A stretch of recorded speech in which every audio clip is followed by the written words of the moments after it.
Have you ever been told that strong people aren't afraid of anything? Let's get one thing straight. That's a myth. Fear is a completely normal, natural human emotion. In fact, it's a survival tool. It's the reason we look both ways before crossing the street or why we buy insurance.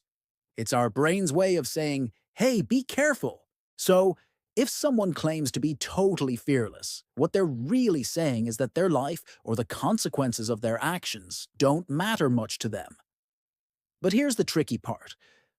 While fear can be a lifesaver, too much of it can hold you back. We need to learn the difference between helpful fear and irrational fear. If you're feeling scared in a situation where there's little to no real danger, that's your cue to challenge that feeling.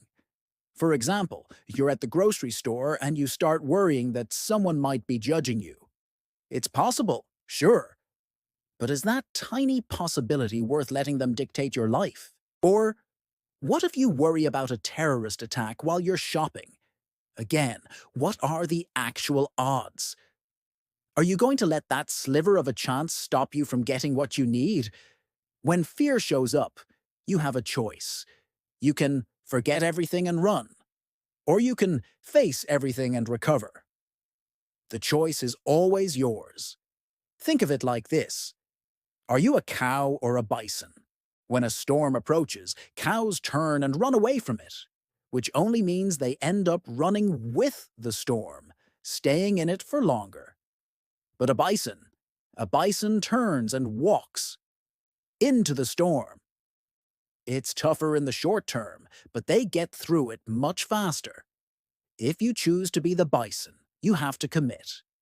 A common mistake is leaving a scary situation the second you feel anxious. This just teaches your brain that the situation is dangerous and that avoidance is the answer.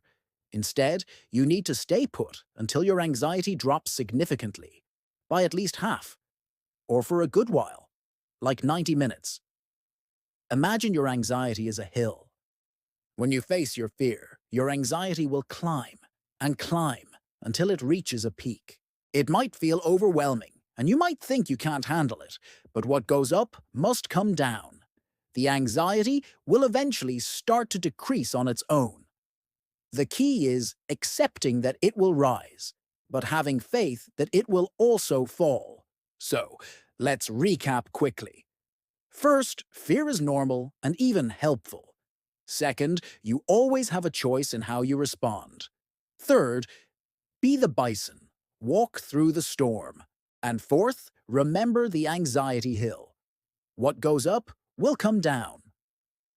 You don't need to find a hurricane to walk into. Just ask yourself, what's one small storm, one little challenge you can choose to face today?